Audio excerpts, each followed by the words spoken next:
During that time, essentially, it was Oberoi Hotels and Taj Hotels only who had really a revenue management opportunity. And so I had this whole plan of what would then just become the contact center operation for Oberoi Hotels. And I think the biggest satisfaction is that when you can really retire for the day and just not have any stress and say that, listen, it was a day spent well. Reservations, which I started understanding, I did not understand it even as a front office manager. I doubt whether general managers, owners know it, that it's just not important. It is your lifeline. Paucity of talent means that how do you retain someone who's been working, whether in your processes or otherwise in development. I had a belief in the domain expertise. Yeah. We start losing the plot when the scale starts happening. Training is an absolute integral part, Prashant. I can't even begin. We're always training.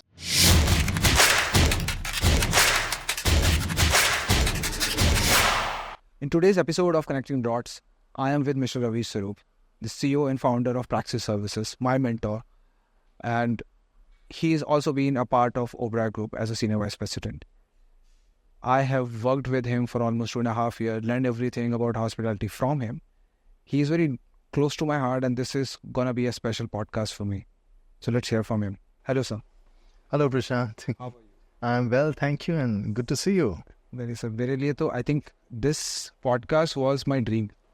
Because it is not another person that I'm sitting and talking hospitality. It is you who's my mentor. And I still look at you, and your achievement are the inspiration that drives me every day.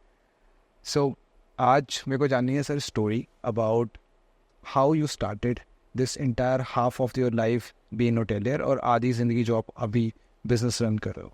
Where it all started. Well, thank you very much. It's a delight to meet you, Prashant, once again. So my journey really is, I was never meant to be a hotelier because, the Oberoi Center for Learning and Development happened, and that time my father's boss actually gave a good counsel saying that, listen, and his mantra used to be that wherever you do, whatever you do, really should be from the best.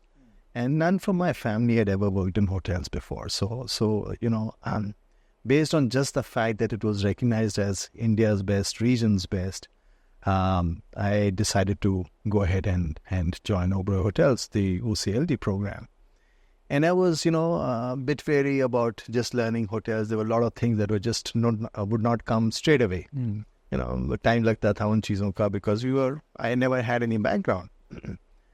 But I think when I graduated, and the love of my life, which I think started happening with front office operations, when I got the responsibility in a lovely hotel, the Oberoi New Delhi, which was the first hotel, and I came in to be the assistant manager lobby, and the lobby manager's responsibility in Oberoi Hotels used to be unique.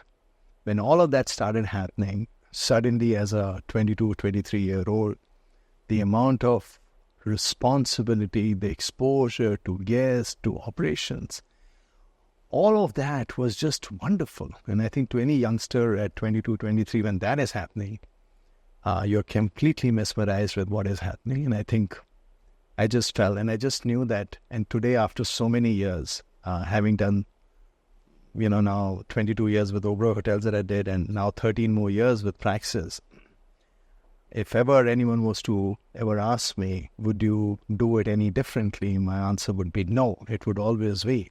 So my love and passion for hospitality, something that I never thought of. Destiny had this in mind, and I think it really worked out very well. So absolutely wonderful in terms of when I look back at the journey. Were you very good in studies always? That OCLD is not easy thing to do. Not everyone gets selected. Yeah, I was good in studies, like anyone else at that era when there were limited opportunities. I also was twinkle-eyed about MBA or IAS, and I was studying, and that I thought would have been my course. But I think, as I said, that to whatever that you associate yourself with, if it is defining in that discipline to be the best in the business, then I think then the whole ecosystem really comes in to put the best faculties in you. I think that's what happened. And so good in academics, OCLD was, as everyone said, that was tough to get into. But I think, if you're just, which is, I think, really with anyone, if you don't put stress, too much of expectation, okay, let things happen naturally. There is no academic test in OCLD. All that you have to do, be confident, present yourself well. I think be sincere and original. I think those are the things that really were the barometers of success. I remember, you also just don't say, in the final interview with Mr. Oberoi, that time there used to be India Today would come in and President Najibullah's visit of Afghanistan had happened. Okay, so he asked me, which all magazines do you read? And I said that this is what it is. And he said, what was the last story of that, the last one, if you read it? And I happened to just read the cover story which had President Najibullah. I'm so glad that I remembered. Afghanistan that time wasn't a big subject matter, so our interview digressed to something else. But yeah, so I think you have to be prepared wherever, whatever. So what you speak, you must be able to do linkages. And you must be able to, just don't speak for the sake of speaking. You must have, whatever that you do as a research must have depth in it, must have the content in it. I think OCLD success in a manner of speaking is, you are presenting yourself well. That is a time that you want to invest in yourself, because some of the barometers that remain for this business are that you're taking effort to also present yourself well, because in front of the guest, because that's what really matters. So I think those were the important things. Maybe as a 21, 22-year-old are not occurring to everyone, but to those that occur, I think they reach to heights of the... Yeah, no, it's a nice, so OCLD was, I realized, I got into it, but I was told that it is a hugely competitive. Yeah. So you were the one who got early realization that this is the field for me. And this is what have drive you to become vice president. I think one of the qualities that I look back, I'm not sure whether I was like this, but if I was doing something for a long period of time, I started questioning. And I started questioning, like, for example, doing operations, and I decided something at that stage, what really interested me or used to interest me was the origin of business. Okay. So that time, today you and I are experts on online, so we talk online. But then that era, offline, 80-90% of the business was all offline. Correct. So my whole thing that used to really drive me to say is that, I think I can manage the estate of the owner, which is the hotel, that I can manage the hotel. I can look after grievances. I can manage guest satisfaction. But overall, what is most important is for me to know where is the business coming from. And that drove me to my sales opportunity that happened in Middle East. And that time I was too junior, so I had no contact with Mr. Oberoi, at least in the organization structure. But people that time weren't too happy when I took, sales as an assignment, and I went as a sales manager for the Middle East, looking after all other, but essentially based out of Dubai. So I started understanding. And for me, again, it wasn't that, a telephone call. I would walk the buildings. I would, look at how everywhere that I'd heard the stories, stop there, look at the companies that are there, go and start. How difficult it was to go through that, office assistant who would not even look at you, because you would have hundreds of sales ambassadors who are there representing different brands. And how is it that you would still make your presence felt and go for that one appointment? Come back successfully at that. That was also a world of emails had just started beginning to come in. Faxes were the order of the day. So, those were different era. But the point that I'm trying to make is that it was very important for one to identify how does one get the business? Because, that's what. So, and then, so I did different things, and again came back to hotel operations, the front office manager for the Oberoi Mumbai. And this time, what was different? This time, again, I was saying that, listen, while the hotel was an outstanding hotel, it had very little room for escalations and complaints, but once in a while that would come in. But I would, at the end of the day, question that, and that time, my boss that time, Sanjeev Malhotra, said that, listen, the whole India and the world is waking up to this big black box called the GDS. Is there something that you can, start understanding that? And I started taking my first baby steps to understanding what was then in our business was called e-marketing or distribution. And the fancy terms were still to come in.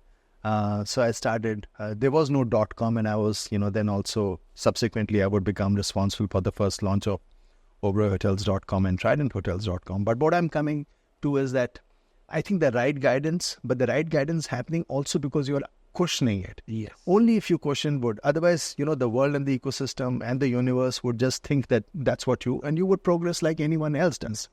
If you were good, you may get better result, you may get a better position. But if you want to disturb or be a disruptor of sort, not disturb, but disruptor of sort, then you have to ask and you have to express and you have to say that, this is how I'm thinking. And the good part was that at every stage at my career, I had the right counsel to guide me. No one said that, no, that's a wrong way to think. You should not think like that. So those were the things I think helped me to, what was the question, to find a purpose to that question. And you reach out to the people who can answer those. I had, all along my journey, I had fantastic equations, so all these who the business would subsequently recognize. I named Sanjeev Malhotra. Rajiv Kaul, Mr. Kaul was my first general manager at the Oberoi New Delhi, and he was to play an important role. Mr. Ratan Keswani, who was my immediate senior at the Oberoi, my boss, and he was to guide me. So there are Mrs. Ragini Chopra, who was to then, who was head of corporate sales and marketing, who was to then guide me. Ranganath, my boss as a sales manager in Middle East, who taught me how to write crisply. So who said, listen, the lesser that you become. So all these people came on, and what was important was that what was the lesson from their life that you would like something about it. Yeah. And if you liked something about it, whether it is performance or how this worked or how they conducted themselves, everything had to be just, soaked in and understood. So those were the kind of things that we... Throughout your journey in Oberoi, what are the things that have changed you as a person? So you went in as a young boy, like the hospitality as an industry, and you wanted to do a lot of stuff. But you realize, okay, this is for me. And you've rightly said, I called it being conscious. Asking the right question comes when you are very conscious that what I'm doing, how I'm doing, where I'm reaching. What are the incidents that happened within the Oberoi that has made you what you are today? I think talking about, again, I will relate to the feeling of being restless. So I used to be the director of revenue for the company.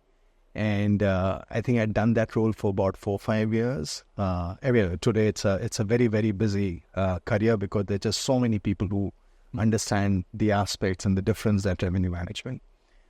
During that time, essentially, it was Oberoi Hotels and Taj Hotels only who had really a revenue management opportunity. And I remember some other time, so I went to Mr. Oberoi, and that time my proximity to Mr. Oberoi, because of this being a new field, had just come in. And I think to give the gentleman the credit that, each one of us speaks so highly of, I think he would just spend time. He would understand. And I would say that, Mr. Oberoi, I know that this probably is the future, okay? And if this is the future, we know very little about it. And would you allow me to travel? Okay, there is a big event organizing company or event that used to happen in the US called HEDNA. And that was the only noteworthy that my Taj counterpart and I used to speak very often about. And I realized that Taj had just started beginning to go. And I spoke to him, and he said, listen, you must go and invest yourself and bring that knowledge back, not only for Oberoi Hotels, but for the country. Yeah. I mean, look at it. I mean, how many people will say that, listen, the country has to advance too. And I started traveling. I think, every 6 months I would travel. I would go, I would seek that opportunity, come back. But to come to your point that, when I did that for about 5-6 years, and I was attending a conference in Cairo, and I remember that conference, I'd done that 2-3 times, and I thought that this is just becoming such a routine. Again, that question started that, what next? And so I had this whole plan of what would then just become the contact center operation for Oberoi Hotels.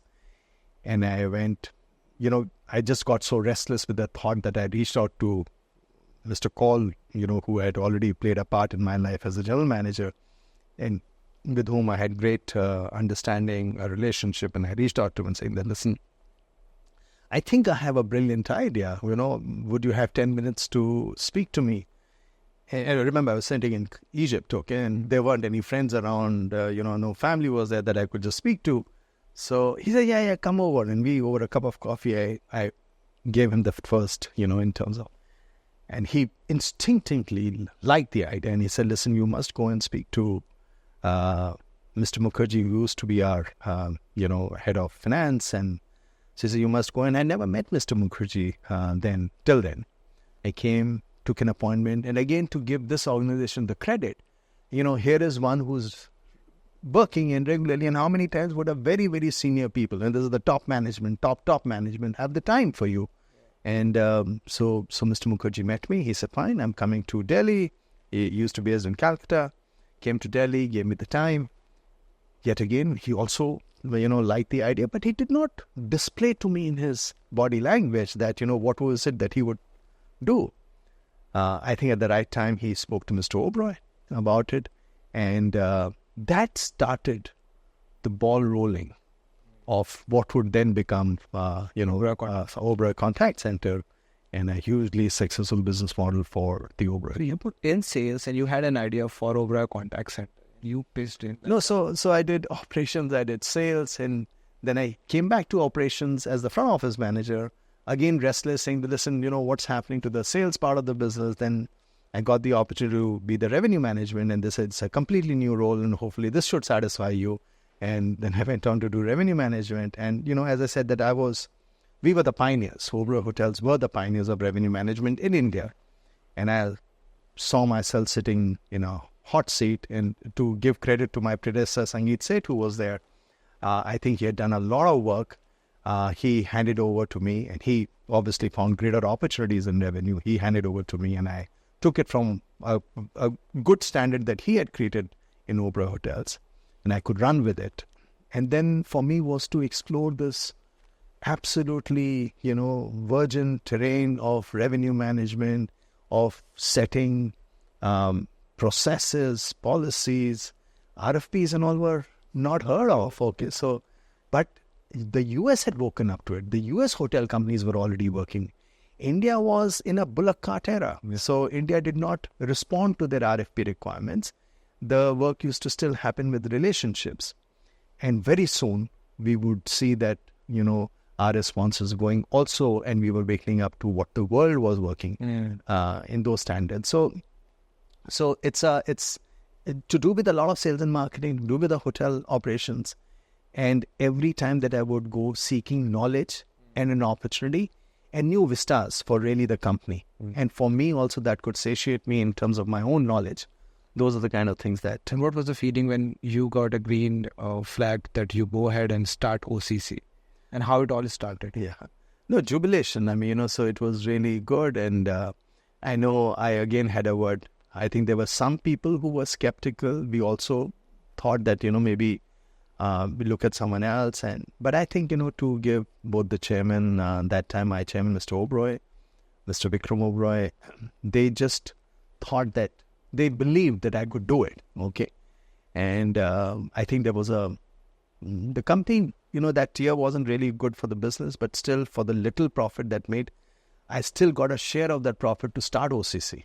I think that just speaks very highly of the fact that what is it that they were committing to.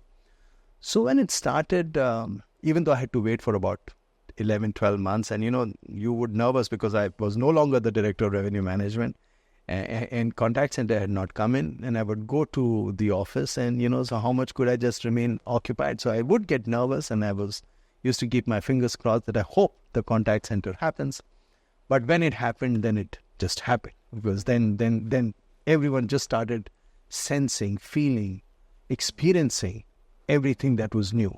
Experiences, revenue, different statistics, standards of the company, so all that. And, those were things. And I think the creation of Contact Center, and that led to my meeting with Mr. Oberoi and Vikram Oberoi, so much more. But I think one big lesson that happened in those multiple meetings were that I started learning that in this company, and I remember Mr. Ober's word very clearly, that if I was one of the 5 think tanks in the company for the growth, so he would discourage any one of us who would want to meet him alone, okay, or to present an idea. Okay, so if I was director of marketing that I wanted to just present marketing, so he would say, no, I want the 5 of you all together. And, so he always just say, 5 brains are better than 1 brain, okay? Work, I want, if the answers have to be brought, let the 5 brains give the answer. And that started until date today. I took the learning from him. Anything that is important, I never leave it to one individual. I never leave it to alone myself. So it's always those 5 or 6 brains that really matter to me in my own business now, that I always, collaborate, and then whatever sounds best. And if something that I have to convince, then I must be able to convince anyone else really, hard and good, or it's open to, good debate and discussion. But that is a big learning from him. I'll carry that too from you. What is this success as a meaning for you while you are doing jobs? So LQA is one thing that happened. I think it was three times in a row that you got. That sounds success to you? Well, this from idea to executing it to running it such. Well, in different, there are measures that are different. You would feel happy about attaining a particular milestone, but that is one of the things that adds to the success. Success has different meanings and connotations. Whether the Oberoi Leisure Hotels, till the time the contact center came into being, used to then, like India knows, they were outstanding hotels, but occupancies used to be. Contact center came in. The whole India business started happening. Did getting those occupancies or high occupancies, was that a success? Probably was, success because it started turning those hotels around. The paradigm shift that happened in the business model, was that success? Yes, it was. But everything was contributing. LQA, we became, I think about 5 times on the trot. It was satisfying for a moment because then you were saying that the world's best, whether it was the Mandarins or the Four Seasons or the Ritz-Carlton, Oberoi Hotels, their reservation system was really, number 1 in the world. So, momentary success, because it's not that you're gloating over it, you would go to the next one and say, okay, what next has to be achieved. So, it's satisfying is, I think the biggest satisfaction is that when you can really retire for the day and just not have any stress and say that, listen, it was a day spent well. So, easier said, but I think it's something that if it can give you that, I think that's the overarching meaning of. That is success definition for you, that just keep going for another one. I don't have a milestone. Those things come in, Prashant. If there is a challenge, I'm going to accept that challenge. Okay. So, but achieving that challenge is, it's okay. It should satisfy you, but you just move on. Okay. You achieve, you taught everyone else, you were yourself a part as a student, learning those things, and go on to the other one. There are just so many things to learn all the time. And at different times, even in our businesses, so captivating. There is learning, it's enriching. You, after so many years, I'm sure there is learning every single day. For me, after spending so much, there is still a challenging day. I know that I go to office, there will be few things that I will have to address. But I think it's just those things, and that's really the order of the day in our business. Maybe it is like this in any other business too. So today, if you sit down and look at all the time that you have been in Oberoi, do you think that you always had the trait to be an entrepreneur? Or what was that you left the company and... I think I had belief in not just saying that I want to be an entrepreneur. I had a belief in the domain expertise. Yeah. So once I knew that if I was, like even till date, what I practice and I tell managers within our company that, if you're an expert in something, okay, and when you go to let's say a client pitch, how can there be a discussion? Yeah. Okay. Because you are the master. People should be mesmerized by your thought process, by all that you could do to him or her. If they were even doing partially or what you can do, okay, it will not excite that other person, okay. And because you're in a situation, because you do actually do a lot of things that are original. So go ahead and make a story out of it, okay? And catch those hearts and minds, because you know that you will be able to deliver, which will make a significant difference. So to answer your point that, so I started, for example, anything that was, when I started writing on something, so I would look at an opportunity, I would combine 2 or 3 things. I would say that, listen, if there was an opportunity. But within the whole world of Oberoi Hotels, there are a lot of opportunities that I thought that the company could work on. Okay. So within, and that is again the ecosystem where the company encouraged you being so you are a manager, but it's also encouraging you to become an entrepreneur. Within the company. Within the company. And that gave you the responsibility. Yeah. So you were learning. So we could do theoretical MBA or be on the job and do internship. But I think my whole setting up Praxis, before Praxis, was the whole contact center. So I learned cost control. I learned recruitment. I learned, how is it that you expand the business? What is it that you look at opportunity? So I was going through, within the whole umbrella of Oberoi Hotels. You were already an entrepreneur within the company. I was really an entrepreneur, because this was a division that really people were also looking at. And, had it been good time, maybe it would have become a very good company of Oberoi Hotels. But we took it as, and the lesson that was to be learned there was, you have to, till the time you don't understand those costs that you incur to be your own cost, and till the time the drive is not there to say that, listen, how is it that you control those costs? Okay. So I think the seeds of entrepreneur are sown, and those who know it will react to it. I mean, it's like a plant growing, and if you get the sunlight, you know that how the plant will then gravitate towards that sunlight and become strong. And so those are the things I think were the right moments, and whether I was destined to get, I'm grateful to my God that those things happened, because those did give.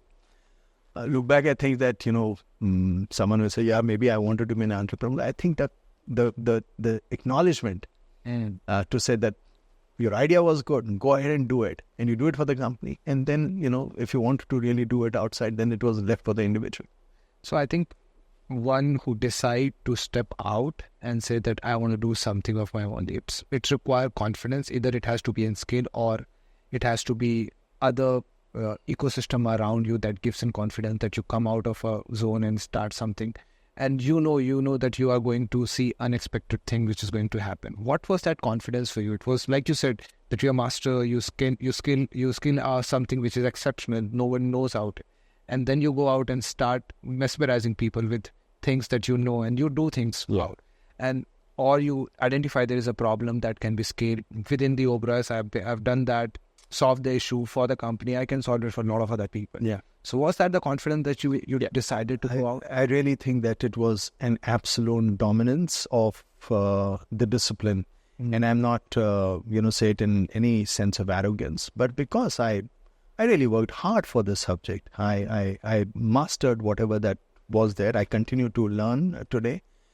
And also you have to see that, reservations, which I started understanding. I did not understand it even as a front office manager. We know it to be important, but I doubt whether general managers, owners know it, that it's just not important. It is your lifeline. Correct. And I don't think so. That kind of understanding, it is a truth which seldom is seen by the people. It doesn't get the respect. Yeah. That's the word. That a hotel owner or a general manager should rightfully give it to. That's your revenue. Okay. So I also say that sometimes in our business, I say, do you even know the cost of a cup of tea when your reservation associate goes down for his tea break in the cafeteria? I said, we have only 2 people, okay? And he chooses to go 4 to 4:30 is your tea break. 4 to 4:15, one is gone. 4:15, that's prime business time.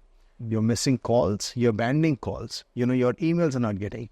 Do you realize that the missing every time, if you do a conversion of 25%, okay, and you lost 5 or 6, 7 calls, okay, now put a multiple of revenue to that. Yeah.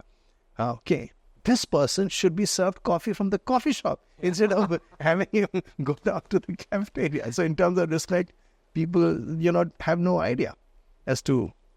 So once you came out and started the business, let's talk about challenges that you faced. I think I have faced few, and I know there is education, which is the biggest challenge, that once you go out with an idea, no one knows that idea is a problem. Because I say, if you are trying to solve a problem, at least people should know this is a problem. And as far as reservation is concerned, like we said, reservation doesn't get the respect. People don't know that it is first thing that is coming to your hotel. First point of contact. And that's the start of a data chain, that you got a name of someone, you got a number of someone, and from here it ends up being a business to you, and then that customers remains in your ecosystem till time you want it. So what were the challenges that you were facing?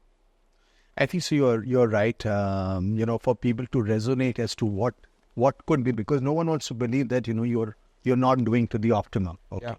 Yeah. So I think many times. So I also when we are pitching, or there is a client who's interested in us, while I will do the talking, but I also understand that there is only that much that would be understood, because that's how the world understands it to be. Okay. So many times proof of the pudding is in the eating, when we would want them to come to our office. And almost always, anyone who walks into the corridors of Praxis, okay, signs Praxis for the model. Okay. Mm-hmm. That is when they realize that, oh my God, okay, there are just so many things. There is revenue to be made. There is revenue that I'm leaving on the table. Okay. So I see the change in the body language of the owner or the general manager when they walk out, and the hand is that much more firmer in the shake. They are that much more, respectful for what we are doing. They have very clearly learned something new, even though having spent many years in the business. And that's a feeling that I almost. And this has just been the story of our existing. So challenge really is to answer. People don't understand. Okay. But when they see it, so it's a long haul. We don't have. But to give credit, then again, the challenge are, for example, I think the international hotel companies are really being naive about, because they have not caught. Okay, they come into the country, they talk about their data privacy and security policies, and but the Indian behavior system to the contact center operation, or the CR, is a very, very different phenomena to what you would run an international company CRO in a Western world, because that is not how. And actually, having said that, it's not only just unique to an Indian buying behavior. I've seen the most affluent West country, customer also being as demanding, in terms of rate. When they are 3 or 4 rooms traveling, their expectation is very different. Correct. So I think largely the behavior is common. So what I'm saying is that you're actually losing a lot of business if you're not flexible. If you say, this is the way that I have to do it. Correct. So those are some of the challenges. Like, for example, the Western world, from just their strictures and company policies are closed. I think they need to wake up and really smell the coffee in terms of what they have. They don't even know technology that has moved on. If they come to our office and check the technology, and there are some area directors and Western expatriates who are in the country who've seen us, experienced us, are absolutely shocked as to what a company in India is doing for the Indian hotel companies. And so that's a moment of truth. You're talking about technology. I think what I realized when I came out of Praxis and started working for hotels, so I give all credit to Praxis that I became hotelier. It is not only technology, you're making people to realize that hospitality is so much different. So I'll give you an example. I said this to one of my college when I was there to give a lecture. I said, my exposure to hospitality was pretty different than yours, that you're going to have one. So someone goes, a 21-year-old guy go out in a hotel, and aapko internship mein you have to clean the sheet, laundry, and housekeeping, and you have to be in kitchen. My exposure to hospitality is someone has left a job of vice president, started a company, making tons of money, and there is AC office, corporate office that I have to sit, and I got to choose my seat. And then I said, this hospitality is very different what, the hotel, the people are experiencing. And that's how this still remains unconscious about what more can happen to hospital, because that's all that I've seen. But I've seen a different hospital. When I gone back to hotels, I remember I was working in Hyatt and there was a software that was telling me which inventory to be closed, kaun sa rate zyada karna hai. And I was very curious to know ye kaise bata rahe hain. But that's my job. Yeah. If the system is telling it is doing some calculation, and I should know what calculation this is doing, and someone has done that. And like you said, asking the right question, I think it is filled into someone when you are exposed to such environment. I think in the earlier days, Oberoi was such. Now it is maybe different. That there is no more Mr. Swarup is going to get made out of Oberoi, or more Prashant is going to come out of Praxis. It's always the journey that you have experienced throughout. And for me, hospitality has been very different. It's a question mark for me. You talk about technology. I've seen Praxis to have a technology. I've seen hotel not even understanding that they should now move to cloud software, because then you can have a coffee at your home and see how many check-ins are left, rather than getting up in the morning and calling general manager and saying how many check-ins are left, how many in-house guests are there. Technology is something that hospitality has been far away for eras now. And even if there are some people who are trying to build something, there are people who will not understand this technology. What do you do about all of this? Because if you have to scale tomorrow, and let's say there are more hotel companies which is going to come in, and that should be the case now, because हमने Lemon Tree को बड़ा होता देखा, सरोवर को बड़ा होता देखा, Fun को बड़ा होता देखा, Oyo. I can name all the hotel company and no one is seeing losses, unless if you don't know how to run a hotel, and then you get into this business. If you know a little bit about hotel industry and you are making a company and you do right tick boxes, you are not going to face losses. Yeah. We all know COVID has done that, but look at aftermath of COVID, what we have reached.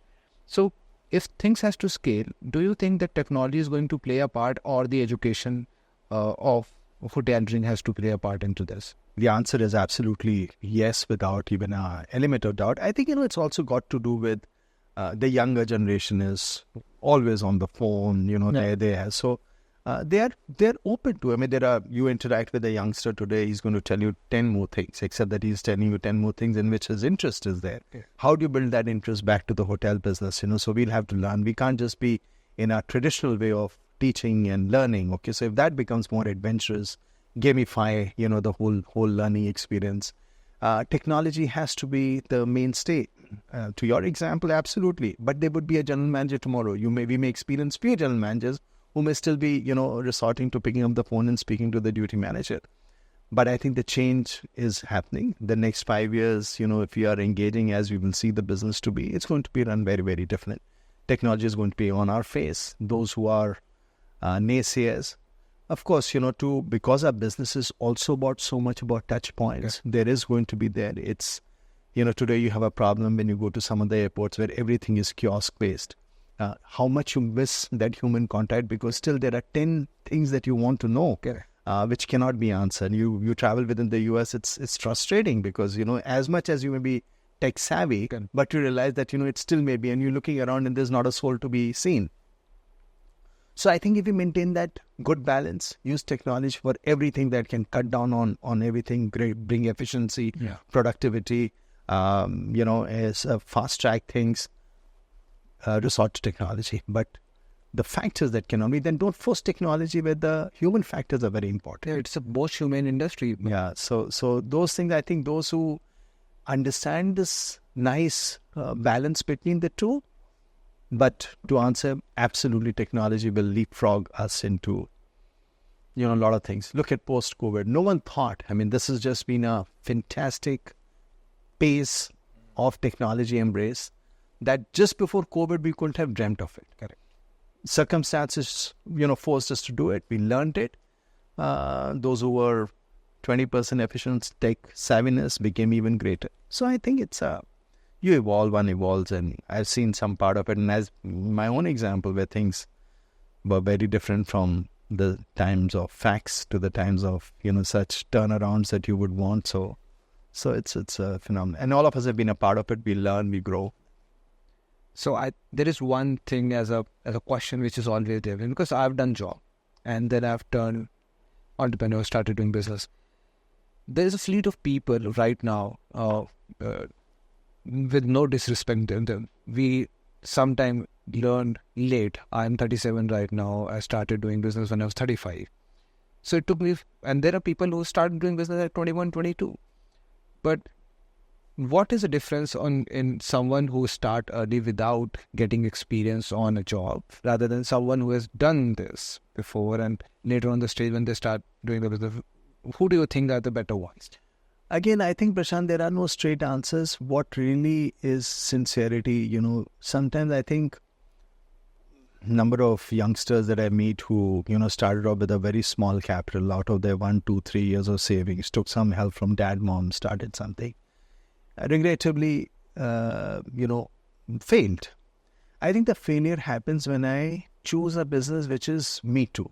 So it doesn't mean that if Prashant is successful in revenue management, I, with my half-baked knowledge or have done something, I will also be successful in revenue management.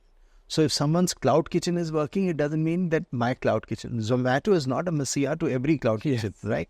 So there will be failures. So again, as I said, you have to be a domain expert. And if you're a domain expert at 21 also, which obviously you've acquired and you've understood, you spent some time, and start small. At 21, you're starting small, but you're beginning to, your heart and soul is just focused towards that. Chances are that you will not regret it or be a failure. And then it doesn't matter at 37, 57, whatever that is there. Domain expert, at stage when you think that you know enough of that, then is the right time. You have the smartest people in real estate broking firm, because that even if he's 23, but he started at 17, 18, just sitting with some uncle, father of his, that, started understanding the business, learning the whole. But yes, he was starting at 22, 23, then there's sharks around, okay? Then you will, likelihood of failure is there. So depending on, but expertise is knowledge of that, whatever that you're getting into is supreme. I think there's one thing that I have learned recently. What people think is knowledge is different than what the real knowledge is. So I know for sure that if I sit down, there is huge amount of books that I can read on revenue management, probably on the linear forecasting or anything on how the formulas on an Excel work. But the knowledge is to know that revenue management is nothing, just knowing that if you have the data which was past and you can preserve it to the present. So if you can make past a present, you have absolutely everything that you want to get the answers. So like today we have literatures that was written in past, we read it now, and then you get the answers to the question that you are facing right now. So everything that past, if you bring past into present, it's a revenue management. You know what was happening then and you know what is happening right now. Just do the math and calculation, you get the answer what will happen in the future. And this is what I see as a knowledge versus all that I have gone through, read, been trained. All of that can be a skill that can be utilized to work, do a job, but the knowledge is something else that will empower you to make a business. So this is the difference that I have felt right now. And when we say knowledge, a lot of people don't understand what knowledge is. No, it is.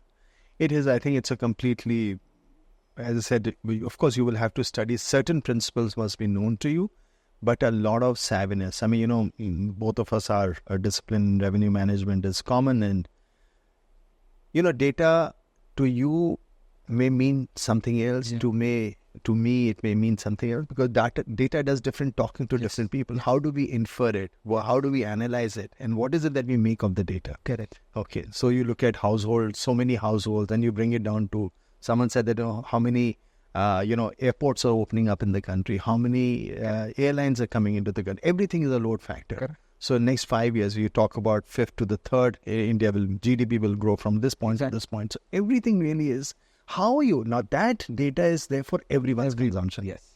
But who is the one who's taking out and making some sense out of it? Exactly. And to your point, in translating it to and understanding, inferring that if the same thing, if COVID happened and the impact happened, how do you relate that to whenever a Spanish flu happened or a SARS happened? How did the business turn around that? So those are the things, that indices that you see then as to, and replicate it. You see, listen, if the industry could come out then, how much time did it take? When does the industry come out then? So there were smart people who were making those inferences. Yes. But a lot of people have made business in COVID because they knew that this is going to get fine because we have seen this in past. And one of such person was Patu Keswani. I've listened to his interview and he said, we have all the answers in past and I've read the literature and I know that we have came out of World War, we have came out of influenza, we have came out of red fever, we'll come out of COVID itself. It's just if you are planned enough, you will be able to survive. If you are not, you will going to get drowned in this era of COVID. Yeah. So it must be used to that purpose. Yeah. I can relate to this point that when you said that data is different to everyone. I remember one person I was talking to while Indore was getting crowded with cars. He was the one who said, "Yaar, ab yahan pe rehna mushkil ho gaya because there is too many cars." And there was another person who says, "Ab yahan pe investment karna acha ho gaya because there is too many cars out." So that is one thing that I have learned about. If you in revenue, if you get data, how you treat that data will give you a lot of answers to your future. Yeah. So let's come back to entrepreneurship. When you started the practice, what was in your mind? So every entrepreneur thinks about, I will make this company respect. So there is no milestone set, but you also start with knowing that how far I can reach, and then a lot of factor will working to take from there to next level.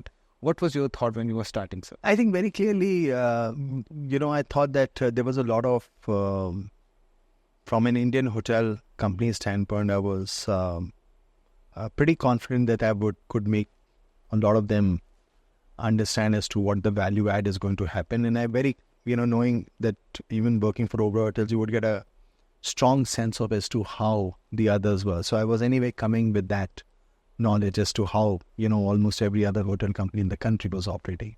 So I knew that this is my whole landscape. And, market area. This is where, so I was like any other, I was assessing which are the ones that could be the wins that I could get. But even before that, Prashant, it is not about speaking good in English or writing better in English. Is reservations okay? I really had to create a value or a USP. Okay. Because, you may have something, people are going to question as to, why is it and for this, which purpose am I outsourcing it? Correct. I employ 5,000 people and what is the problem in employing another 50? Okay.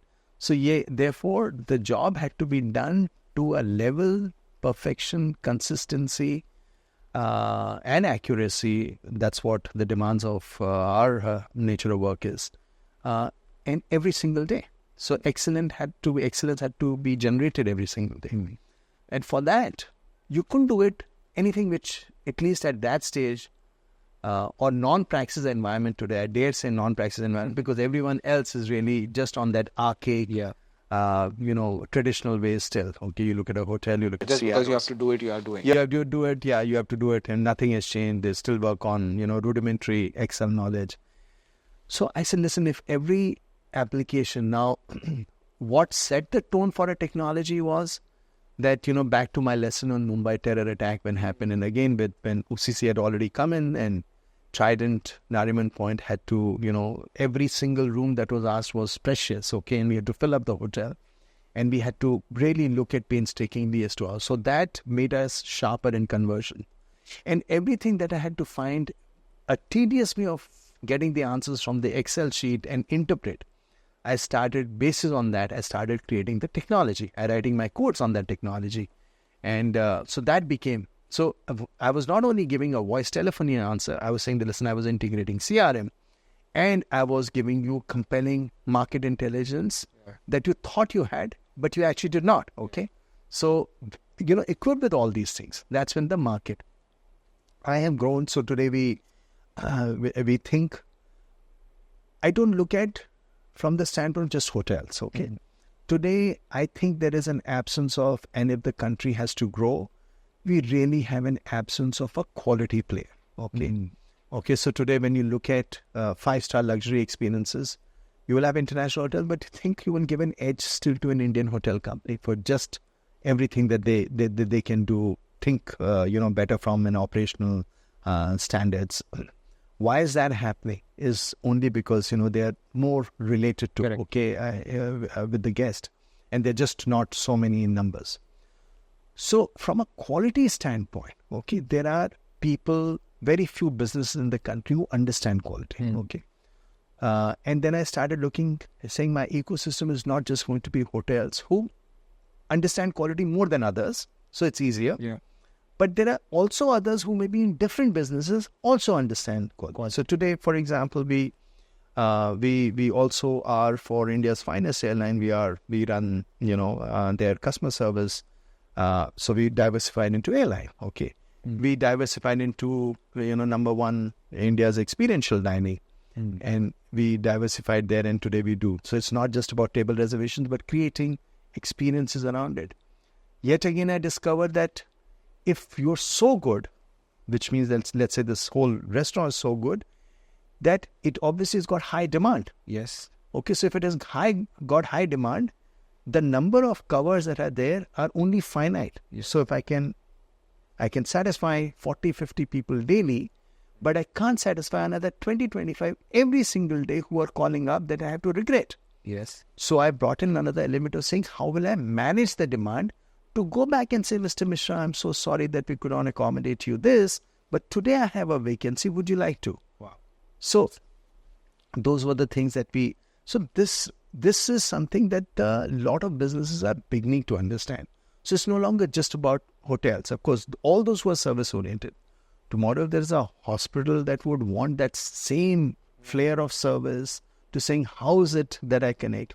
We just started working with a wellness center. Okay, so and our experience has been, how is it that now wellness just as a subject matter, I studied further and I said there are three kinds of people. Okay, those who know wellness really well. Okay, and they can have a very good. Those who know half and half, they need a lot of education, they need a lot of correction. Okay, and third, who do not know anything at all. So you have to train your people on all these three things. Because first they should be able to assess who's this customer that I'm talking to. Correct. So you're talking with half-baked knowledge to an overqualified wellness user. You know that there is a mismatch. Yeah. So, and those levels, I think few are beginning to understand. And I think that will grow. So my delight to answer, that's a long answer to your short question, is that I am not defining it by, I do not know where we will be in the next 2-3 years. But if the quality understanding in the country continues to grow, I think we are in for a long haul.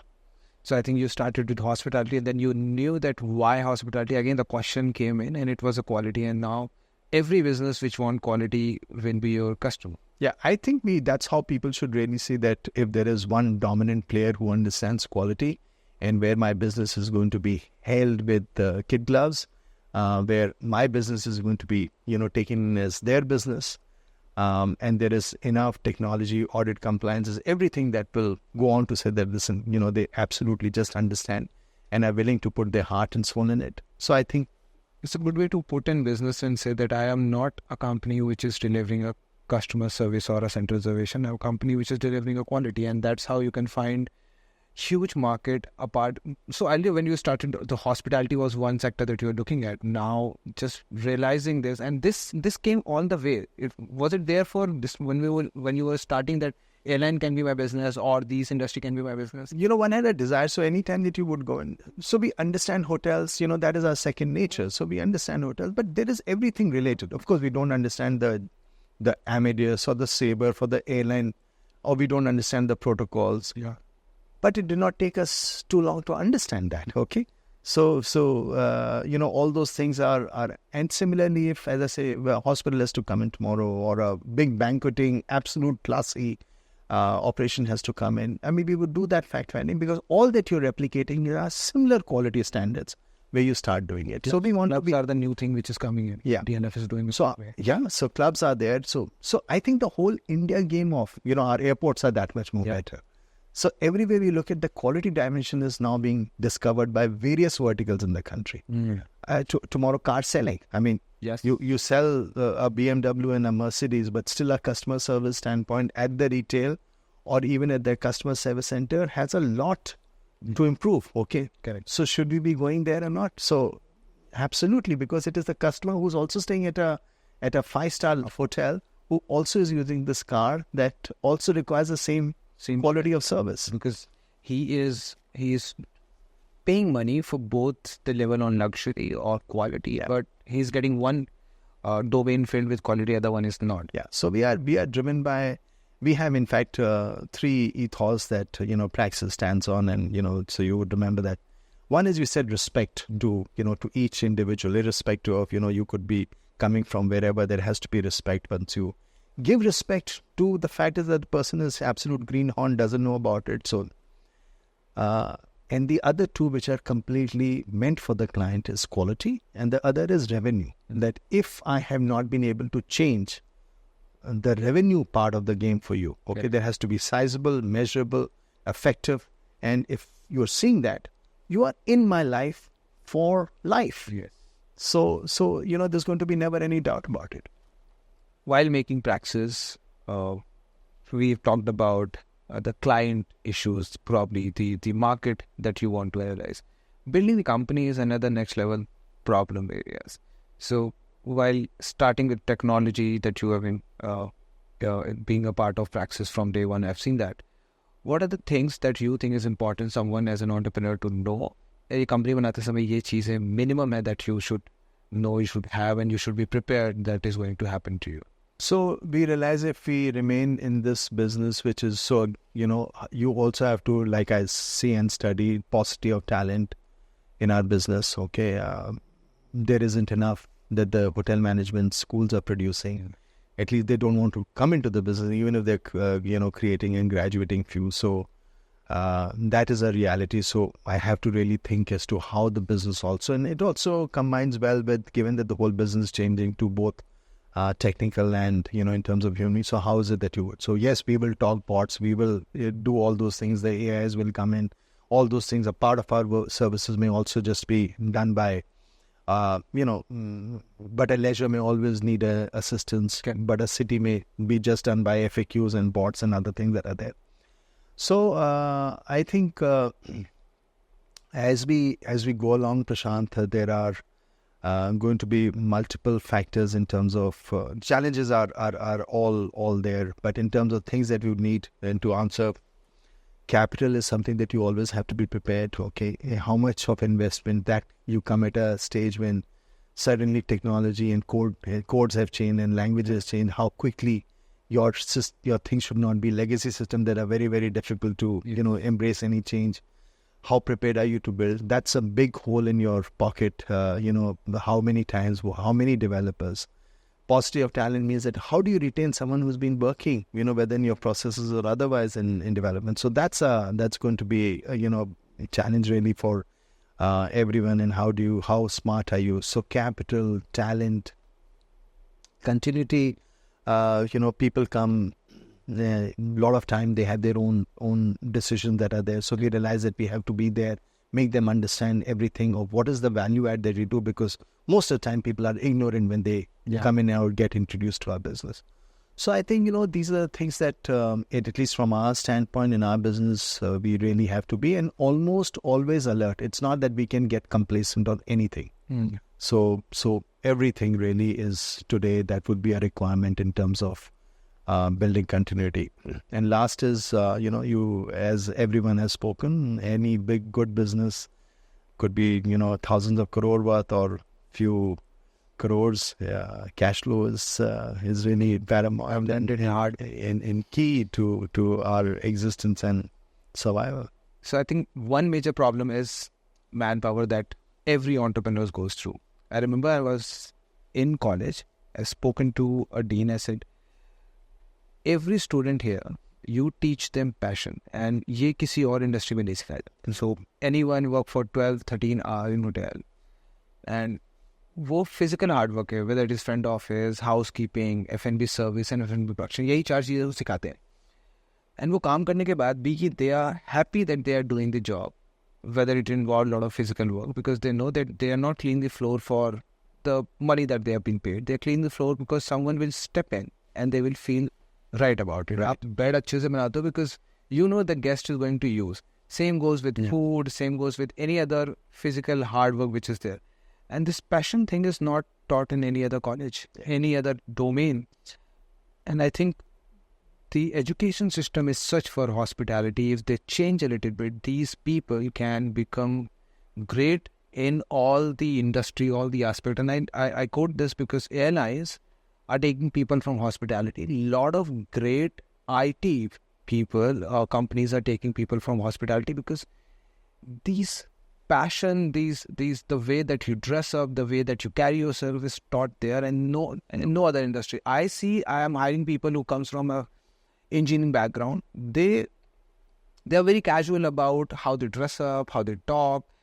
But when you hire someone from IHM, you know what you are hiring, and when they come along, they know that this person is not being taught the technical part of this, but how to behave, how to be nice is something which is injected to them in the college. So one part that I think every entrepreneur should look at is training the people as per their company. What Infosys and TCS have done. If you are in a service industry, if you can't train people, you can't grow. Mm-hmm. What have been your thought on this? I know I've been a part of training and how it has increased or developed in Praxis.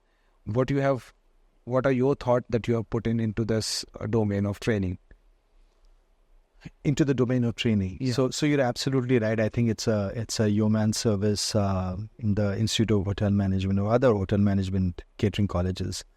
I think the 18 to 21 hugely impressionable years when the student is being told as to their business is about guests, how to make and right. I mean, who does it really to clean the room for someone else to live better? I think one of the thing that you will see someone who's we are culturally extremely mild in our interaction, in our engagements with the guest. Okay, we may speak English all right, but our English will be very transactional. Yes. Okay, it will not have interest in it. Okay, so I'm talking generally speaking. So however, that may not be really the thing of the same generation has to be compared. I remember that I'd gone to one of the international hotel companies center in Scotland, and this girl who was answering, and just it left an impression in her mind that how culturally that they could just engage so much more nicer. So this was about a London hotel of theirs, and they said, listen, just the drama or the theatre is right across, okay?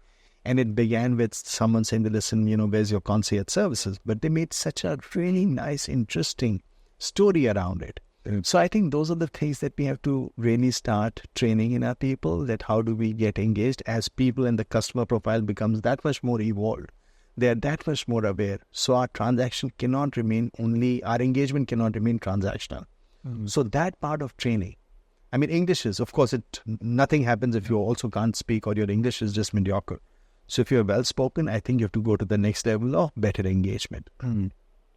Regrettably, because of, and we know it all, and I'm not saying anything new, the industry has not really, paid adherence or, in terms of the compensation today. Why are people leaving? Because it's also long hours, hard work, and less compensation. So this entire chemistry doesn't work. They will look at work-life balance. If I can speak better, then I need to be compensated. And there is no loyalty. I mean, they would just move around and, they would just experience. So I think the whole part has to be understood. One has to become flexible. Maybe shorter work hours. You can't just force anyone to be doing 9 hours. If I get 5 hours of great customer engagement, I'm very happy because those 5 hours I at least have given the guest a delight. Correct. From a training standpoint, a lot that has moved to online. We do a lot of hybrid classroom as well as online. I think one of the single biggest thing that we do, because our engagement is so much, in terms of real life scenarios and situations, role play is such a mainstay with us. Okay, right from the time of recruitment that we would ask as to, if given a situation, how would you address the situation? You would go through it. To the time spent in classroom. Also is so much about role play. So you're really behaving like a guest or a service associate. Practical rather. Absolute practical. So those are the kind of things that we do. Also, given that you are a numbers person, you would realize that many times even a graduate does not understand GST, does not understand percentages, does not understand, how to calculate tax. Mental mathematics has to be spoken. Now, all this becomes sharpening of personality. Okay. So those are the things, little, where they can soak in and still learn, but at least become better than what they were. So those are the kind of things that we are representing a brand, and that's very, very important that you do a best case scenario in terms of. So those are challenges. Training is an absolute integral part, Prashant. I can't even begin. We're always training. I don't think so there is a day when any one of us is disengaged from training. One more thing, sir. I think this was my last question that I want to ask, and I think no one better than you knows about it. There is a lot as an entrepreneur that we are seeing in hospitality, and you would have seen, for me, hotel industry businesses, someone with good wealth can create a hotel and run, or in my era, it is a builder who has the money who build a hotel and give it to Marriott. When I joined Praxis, I was aware that there can be a business made in hospitality where you can start from selling a service. And today I see a lot of people coming out and doing entrepreneurship in hospitality. Either it is supply chain or into a service or into doing management. A lot of things is happening. Do you see a bigger and better future of entrepreneurship in hospitality? Like, you have started a company and it's doing great. It's been more than 10 years that you are doing a business in this industry. Oh, absolutely, Prashant. And the good part is that today the business itself is accepting. So today, if you have it's not necessary to have a good bakery chef, okay? So you could have, so they're open to the idea of outsourcing for an expert, okay? So they will look at it. I think that just because there is acceptance, will have many bakers today get into establish their own entities and find success because their skill is being recognized. Correct. Today, revenue manager, you run a lovely revenue management company. Why? Because you are skilled at it, okay? They don't need to.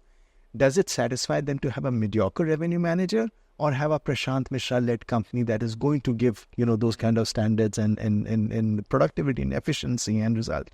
So, because the business, so it will mushroom growth across businesses, across verticals. People have to identify whether, analytics, reports, AI, things will have to be dissected from the traditional processes and businesses will be created.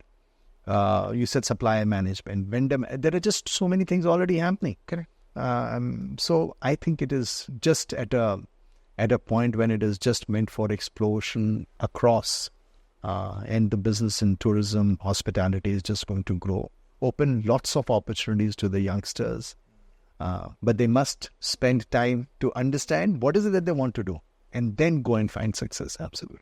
But do you think that it is easier said, but it is difficult to build a company on a skill, because then you have a skill and then you have to make a company out of it. Right now, say I'll give you an example that where it is coming from. So I started a company where Prashant Mishra was selling a revenue management, and people think that I can do better job. And then you are no more in the picture. Then your company has to, so you need to make an entire product out of your skill, and that can be taught to everyone. And that's how you can scale and this is not easy for everyone. So I may be a good bakery chef, but to have the same cake made across 50 outlets is not an easy job. And I understand where you're coming from. I think we start losing the plot when the scale starts happening, because our inability to consider, which is why our hugely, very nicely led quality companies also remain, small and finite, unless they're able to replicate, But today, I think, if SOPs, see, today when you look at SOPs, you laugh at those SOPs because they're like, archaic. I mean, no one has written a SOP. Look at your IHM you mentioned. Yes. Revenue management is not even a subject. Okay. So how do you expect? So till the time we don't do a, full, complete, there is a revolution that has to come. It's not even. So it's not to say that how will. As I said, that the whole quality people are wakening up to quality. There'll be greater number of people who will demand quality. There will be a greater sensibility. When the demands happen like this, there has to be people who are providing that. So scale is still not touched. Okay. But a day will come when people will demand. Okay. I mean, India could become the whole of Switzerland. I mean, so if in Switzerland things quality expects and you do things like that, so the whole ecosystem will move towards that. Of course, it's a long haul. It's an arduous journey. But having said that, yet again, there's an opportunity in that. Yeah. Those who are able to use technology, SOPs, refinement, scaling, training, replicate training, run it with passionate people, identify birds of feather flocking together, that I relate to Prashant, Prashant relates to this, and this becomes a core. It goes ahead and do that. But there cannot be a break in someone who doesn't have the same passion and rigor. So I understood this. I think this is one way where a skill can scale to a company, a bigger company. I think one thing that I want to add on, and this is what I've learned hard way, there's something which is missing in this industry, and wherever this department is or domain is, that industry is blooming. So let's talk about research and development. This is nowhere in any of the service company. If you have a research and development, which means you're constantly making new SOPs, making new processes, developing new things. And hotel industry has been away from research development for very long, very, very long. I think Hilton started some research and development as a department, so as Marriott is starting. But these are on the corporate level. If someone goes out and start doing a company, the basic thing that person can do is sit down, ask question that you started the podcast with. And this is what I think has made you scale, because you have kept asking question, and that made, I remember one incident that happened that someone missed a pickup for a guest of Wipro and in Lemon Tree, and you came out and said, I don't want next guest to miss a pickup, Prashant. And I worked for almost 18 hours to figure out how can an email land to an inbox, and you know that it has already been 3 hours that the email has not been answered, which has came from Wipro. And that is called research and development in a smaller sense. And that is something that anyone who is starting a service industry should do. If you want to solve this, you can say sorry, and you can ask your employee to be more cautious that next time emails come from Wipro, don't miss. But that's not going to give you satisfaction. You can't sleep at night well knowing that this thing will not happen again. So I think anyone who want to build a company on skill and want to scale it should do R&D. That's what made robotics what robotics is, to be very precise, and they will not do errors. And that's how our cars are reliable. And this is what I have learned from you. I think you didn't realize that you were doing all of this, but I was today when I'm making company, I know what it made impact for me. And that's how in 2 years of time, I was able to come out of the phase. Now my company is running just looking at my face, not me attending the meeting and closing the client. And I just want that someday my company name can be bigger than my name. Absolutely wonderful, yeah. Anything that you want to say for anyone who want to start a business or want to come into this industry? It's a cliche question that I ask to everyone. Thank you first for your time, and thank you for the success that you have attained, and and it's all because of you. Yeah, no, it is ultimately I think I can only, or we can, as we are in a position that we can guide and counsel many youngsters, which it was fortunate to have met you. And so the guidance was common, but there, as I said, there are few who will take it, and you are the one who took the leap of faith and did walk the talk. So fantastic at that. I think to answer for any aspiring entrepreneur is that my mantra is only there that you must not just have the desire. You must know, as I said, that the root thing is that identify, do enough research and study about the business. See, you can be you can get, again, you may say people typically look at successes, but against each success there are hundreds of failures. Okay, why are others who did not find it as success? It depends on now your hard work as to which bucket do you want to reach on. Okay, so it's only enough research. I mean, even if it is ours, and then finally do walk the talk.